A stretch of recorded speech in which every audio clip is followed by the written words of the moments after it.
आप मोदी जी को देखिए, मोदी जी देश के प्रधानमंत्री हैं, वो गुजरात के भी प्रधानमंत्री हैं, बंगाल के भी प्रधानमंत्री हैं और बिहार के भी प्रधानमंत्री हैं। जब मोदी जी कल परसों बंगाल गए, वहां पर उन्होंने मेट्रो का उद्घाटन किया। अभी 2 दिन के बाद वो गुजरात जाएंगे, वहां सेमीकंडक्टर के फैक्ट्री का उद्घाटन करेंगे। कल मोदी जी बिहार आए थे, उन्होंने यहाँ जूट मिल, चीनी मिल की बात नहीं की। यहाँ पर वो क्या बात कर रहे हैं, लालू का डर दिखा रहे हैं कि हमको वोट नहीं दोगे, भाजपा को वोट नहीं दोगे, जंगल राज आ जाएगा। ये पूरे बिहार को हम 5 किलो अनाज खिला रहे हैं गरीबों को, इसलिए वोट दो। हमने मंदिर बना दिया, इसलिए वोट दो। मोदी जी वही हैं, लेकिन अलग अलग राज्य में अलग अलग तरीका लोग अपनाते हैं। क्यों? क्योंकि उनको भी मालूम है कि बिहार में लोग पढ़ाई और रोजगार नहीं मांग रहे हैं। बिहार में लोग 5 किलो अनाज मांग रहे हैं, हिंदू मुसलमान मांग रहे हैं, जाति मांग रहे हैं। तो आपको जातिगत जनगणना मिला।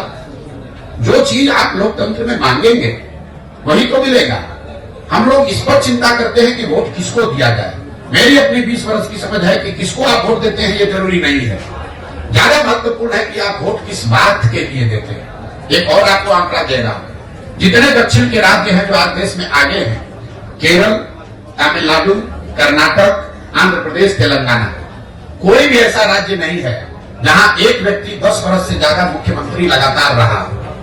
लेकिन बिहार में आप देख लीजिए, 32 वर्ष से लालू नीतीश, इसके आगे हम लोग देखने को तैयार ही नहीं है। ये इसलिए है कि जाति धर्म के नाम पर बंधुआ मजदूरी हो गई, एक आदमी बन गया, अब वो और उसके बच्चे ही यहाँ पर आगे चलाते रहेंगे। तो नई हवा, नई सोच, नया प्रयास हो नहीं रहा है। इसलिए नहीं हो रहा है कि समाज उसके लिए वोट नहीं कर रहा है।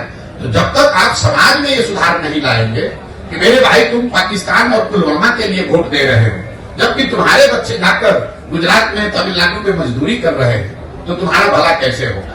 जितने मुसलमान समाज के लोग हैं, मैं 18 महीना से पैदल चल रहा हूँ, 5000 से ज्यादा गांव में जाने के बाद मैं रोज मंच से कहता हूँ कि दलितों के बाद सबसे ज्यादा गरीब, बदहाल, फटेहाल अगर कोई बिहार में है तो वो मुसलमान है। लेकिन 32 साल से मुसलमानों ने लालटेन का साथ नहीं छोड़ा है।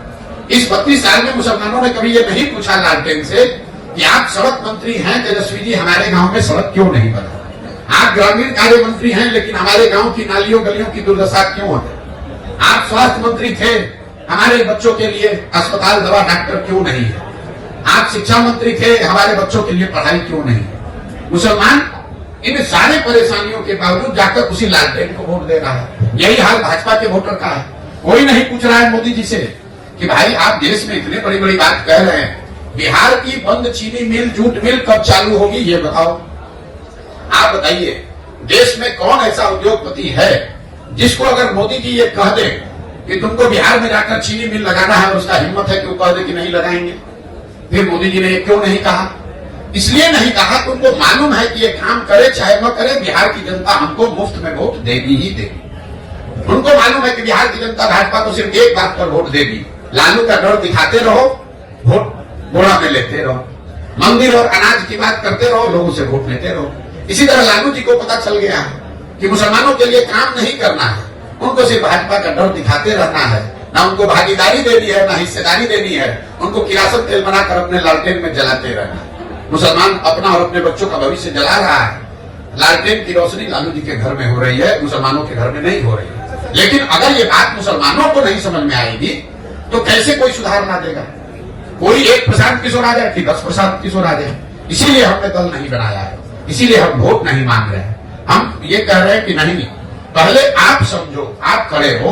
अगर आप अपने बच्चों के लिए खड़े होगे तो प्रशांत किशोर आपकी मदद करेंगे। आपको लग रहा है कि हम कुछ नया काम कर रहे हैं, हम अपने दिमाग में वही काम कर रहे हैं जो पहले कर रहे थे।